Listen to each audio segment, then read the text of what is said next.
Now this Honor View 10 is a win-win. 5.99-inch display, 6 gigs of RAM. The one they have on display here is a 128 gig model, but she didn't tell me the pricing of this one, or she didn't know if there was going to be one for the US was going to be lower price. She didn't know, but she did tell me this phone, according to her marketing manager that came over, the phone is going to be $499. It's going to release in the US soon, like next month or the end of this month, and it should be a hit, man. It has the same internals pretty much as all the high-end phones with processing power that is.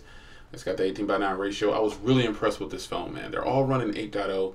Huawei did a fantastic job with this device. And I was super excited to finally get my hands on this phone because this is one that I'm considering. $499 for this phone. I was hoping for $400. But if, in fact, the 128 gig is $499 and then the 64 gig is $399, I definitely will go for the 64 gig. I don't really see the need to go up $100 or so just for that. Or if it's just anything less than this, I'll be excited about it. Form factor on this thing is absolutely stunning.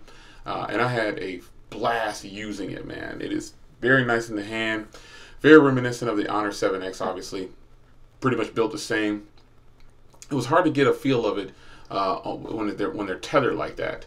But I think you're gonna like this. They have that SwiftKey keyboard on there, and it's actually pretty good.